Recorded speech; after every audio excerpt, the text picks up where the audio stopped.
Hey everybody, it is Wintermute coming to you from the think tank. I know it's been a while since I posted a video. It's been a kind of bizarre couple weeks for me. Had a odd medical issue kind of creep up and kind of take me out for a bit. Um, and for anybody who's watching this, I do have one recommendation, one suggestion, one piece of advice. Don't get old. Okay. I'm kind of regretting that a little, but yeah, don't get old. That shit goes downhill real quick. So, but I'm back and I'm hoping to get back on track here. And so this is the third video for the Commonwealth, and we're going to kind of take a look at Anzac and FEC. So we'll jump right into FEC. Excuse me. So, let's see. Home country. FEC does not have a home country. It may receive lend-lease in Calcutta and Maharashtra. So here's Calcutta, and here's Maharashtra, and okay, Maharashtra. I'm still sure I'm butchering that. And then again, it's part of the British Commonwealth. These all share the same turn, war status, tech marker, per turn lend-lease limits, as well as strategic rail and strategic naval movement limits. And lend-lease cannot lend-lease to Great Britain or Anzac. Can to KMT, yes, once the KMT is at war with a major power. And then to any other nation, yes, once Great Britain is at war with a major power. And then FEC surrenders when Great Britain surrenders. So that's all pretty straightforward. The big thing to take away from that is that this is not home country. That limits the fact that you cannot upgrade to medium or major factories in anywhere within the FEC. That also means that they cannot build advanced tech units, even if the Commonwealth rolls for the gets certain tech levels. So they need to have it all shipped in, basically, as far as tech goes, and they're limited to minor factories wherever they build them. So one thing that you need to keep in mind when you're planning out for them. Excuse me. So let's look at their wartime bonus income. Aden and Eastern Egypt are Allied possessed. So we keep, in with my other Commonwealth videos, I don't know how many times now I've mentioned Eastern Egypt as being an important thing, being a victory objective, being a bonus income, but here it is again. And that's how important Eastern Egypt is. And for the FEC, Aden is also really important because that's another major port that was used to supply that area during the war. So long as this zone and this zone are British controlled, then they get +2 income per turn. Let's go scoot back. And they're as far as they do have a special unit, the Gurkha. So the Gurkha is a 2-4-1-4, so it's infantry. It counts as mountain infantry, and then it has +1 defense in jungle. May build in land zones in India if Nepal is neutral or allied possessed. No factory is required. So there's Nepal. So long as Nepal is not is neutral or allied possessed, the FEC can build in India. Now, I mentioned in another video, and I'm going to kind of reiterate here. India is southern India, Calcutta, Benares, Haryana, Punjab, Kashmir, and Maharashtra. Oh God, I'm so sorry. It is not Ceylon. It is not Bengal, not Burma, and not British Malaya. They are not part of India. for purposes of placement. Um, and so yeah, you got to just keep that in mind. Neither is Sarawak down here. In terms of starting FEC controlled territory, and obviously Maldives isn't either. But this is where they have to be built, and then you can ship them out to the jungle areas or walk them over to the jungle areas, or wherever. Obviously, India itself isn't terribly mountainous except up here in Kashmir, although you do have some mountain borders here in southern India and Maharashtra. But Gurkhas are completely worth it. I mean, you're already paying the exact same cost for mountain infantry, and then they have an additional bonus in jungle, and then they can be built in any land zone in India without a factory. And the only caveat is keeping Nepal neutral or allied possessed. So yeah, Gurkha is completely worth it. Obviously you have Bengal and Burma are jungle. Ceylon is jungle. So right there's three places in the main body of what they control, which are you're going to want to try and defend, or that they'll get that bonus on. But then when you actually have to start coming down here to defend the Money Islands, now they will start off with Sarawak, but then all of the Money Islands are jungle. So right off the bat, you can, if you really need to help defend those islands, they're completely worth it. To give you getting that bonus. So yeah, Gurkhas are great as far as that goes. The one thing with FEC that you need to keep in mind is how are you going to defend it? There's a couple things to point out right off the bat. If you look here, Calcutta doesn't have a air base to start with.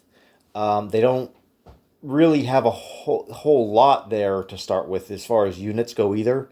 You're probably going to need to build another factory somewhere. I do know it's not inconceivable that you're going to build another factory back here. I know some people. I've talked with somebody else who says that's where he would build it, to have a backup factory in case Calcutta gets taken.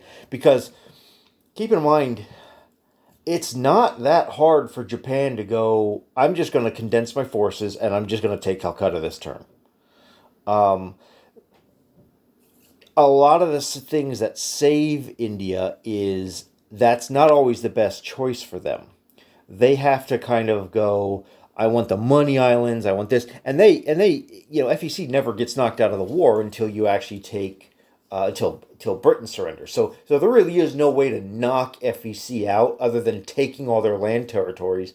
But even then, you still have Anzac and Britain coming after you. So Calcutta's it's tricky because of that, because that's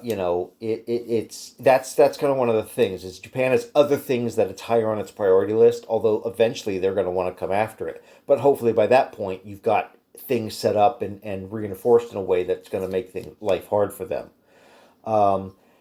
Another strong point is British Malaya. Obviously it starts off fortified, even just a couple infantry, a couple militia in there throughout the game make it,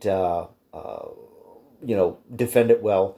But again, Japan can probably take it from you the turn that they decide to, if they want to really commit all the resources to it, and there's not much you can do about it. The question is how bad are they going to pay for it? And another saving grace is they usually have other priorities, being China and the Money Islands, to take out first, and then they're going to come for India, so that buys you some time.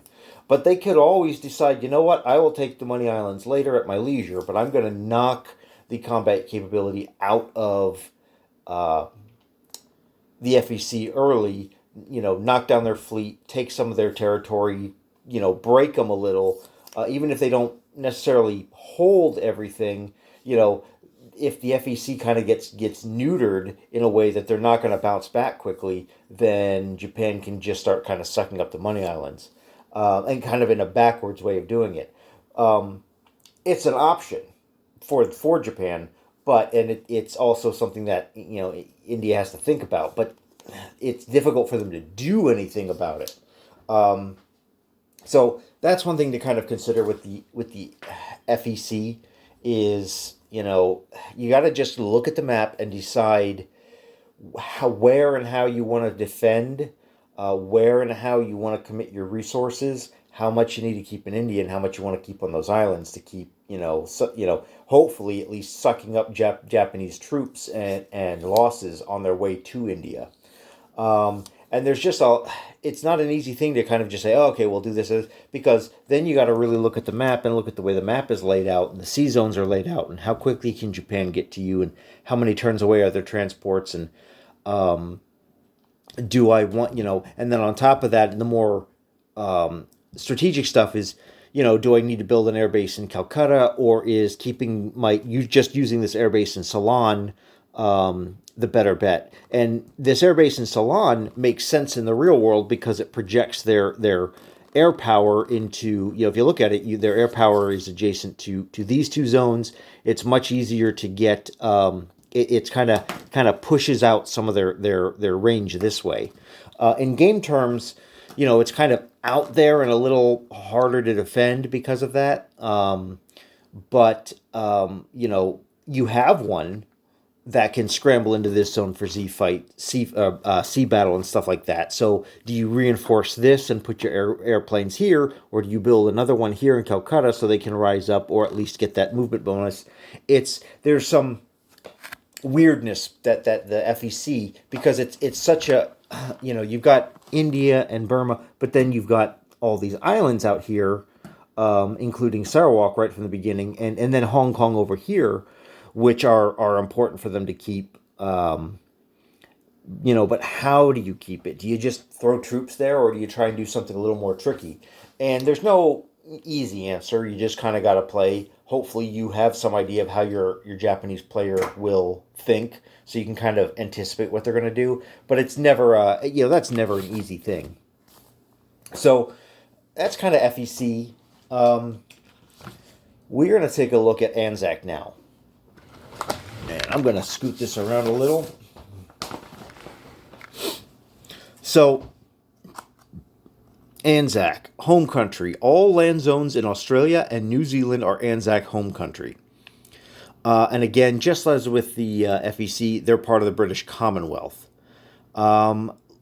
Lend-Lease, no. Basically, their Lend-Lease is just like FEC. They can't Lend-Lease to FEC or Great Britain. They can to KMT once KMT is at war with a major power, and then to any other nation, yes, once Great Britain is at war with a major power. And then Anzac only surrenders when both Sydney and New Zealand are enemy possessed at the end of the Anzac turn. So it's Sydney and New Zealand have to be enemy possessed. Now, as far as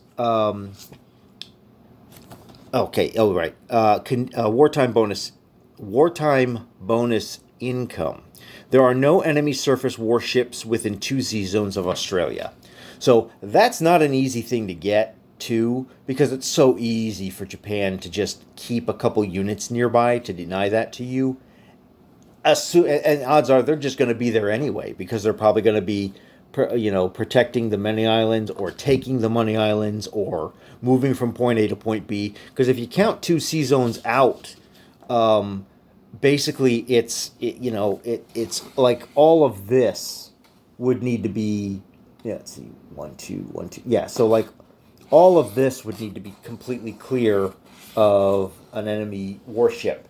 And it's really not that easy unless you can do a really, really strip away some of the Japanese Navy and make it hard for them to just be down there later on in the game. But like I said, they're probably going to be down there doing stuff anyway. So I wouldn't expect to get that bonus very often. It's just nice if you do. Now, as far as special units go, they don't have any special units beyond colonial infantry. And I never really thought about it before, but when you look at the map, there's only 2 places they can place colonial infantry that I can see right off the bat, which is New Guinea and New Britain. That's it. Those are the only places they can build colonial infantry. Now that may be all you need. to go ahead and just start at least buffing up New Guinea so that the Japanese can't walk right into it. Um, now New Britain you may actually want to defend New Britain on some level because it is a major port.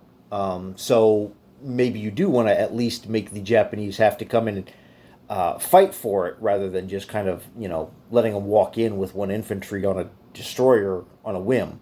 Kind of up to you. Oh, I I'm sorry, I forgot to go over victory objectives for the FEC. And then we'll go right into the Anzac victory objective. Preserve the Empire. Score one victory objective if FEC possesses all of the following: Haryana, Calcutta, Southern India, Benares, right, Maharashtra, Burma, Bengal, Ceylon, and British Malaya. So basically, this stuff. That's what you need to make sure that you hold at the end of the game. You can kind of live without Hong Kong and Sarawak as far as that goes, and I don't think Kashmir's on that list either. Although I will admit, I do know that some of these sheets have been updated recently, and I don't think there were any major changes. I think some things were just kind of cleaned up as far as wording. So now we're going to look at Anzac's victory objective. South Pacific Security. Score one victory objective at the end of the game if Anzac possesses all land zones in Australia and New Zealand, and there are no enemy surface warships within 2 sea zones of Australia. So basically, you just need to keep Australia and New Zealand, and then try your darndest to keep all their ships at bay. And a lot of that's just going to depend on how the war goes, as far as how big the Japanese Navy is by that point. That's not at all an impossible objective to get by later on in the game once America's in the war and keeping Japan busy. But of course, Australia on its own, not likely. And that kind of brings us to, what do you do with Anzac? What role will they play? Are you simply going to let them, get their tiny little income every turn and just build what they can, build the occasional ship, build some infantry here, build some militia here, and just kind of, circle the wagons and harass the Japanese whenever you can, and hope they don't come in to just crush you? That's certainly an option. Are you going to invest heavily in Australia by moving British forces down here? Are you going to send Lend-Lease to Australia? Are you going to give the Money Island money directly to Australia and really let them beef up and really let them become a threat to, not just an annoyance to Japan, but actually a viable threat in the ability to actually have a decent navy in a well-defended home country, so they can start projecting start attacking and being aggressive, or somewhere in the middle. And then there's a whole, are you going to do a much more traditional navy with transports and take back whatever Money Island you can when you can? I do know, I know some Australian players or Anzac players have just built a bunch of subs and just keep harassing constantly the Japanese supply lines, and keep harassing smaller, you get transports that are stuck out on their own, or they only have one or two ships defending them, and so you kind of consolidate your subs all of a sudden, things like that. It's you kind of have to ask yourself, all right, what role do I want Anzac to play, and how, within the overall scheme of things. And a lot of that, there's no good answer, obviously, because there's a lot of it's going to depend on your play style, how comfortable you are with them, how the play style of your opponent, how much Lend-Lease you can get, if you get any at all, because nobody has to Lend-Lease you anything. It's just nice when they do. And there are a couple other things with Australia to consider. Now, it does have a home country, going back to that point. So if you do upgrade the factory in Sydney to a major factory, um, so you can upgrade it to a medium and then a major factory, and it can build the advanced tech units. So that may be a reason to invest in that. So you have some of the advanced tech units down here, and then maybe you want to shuffle them up to India so that they're there to help out. It just sort of, again, what role do you want to play with Anzac? Um, so they're both, I mean, they kind of are what they are. They look very simple on the surface, but you kind of have a lot of things a lot of questions you got to ask yourself as you're playing them as to where you want to be. I really think that these are two nations where you really got to say, where do I want to be in a couple turns? And always try to think a couple turns ahead, even if you're not the aggressor. You know, do I just want to build defense, and then worry about offense later once Japan makes its move and the dust kind of settles and we have a better idea how things are going? Or do I want to kind of build up with a counterattack possibility?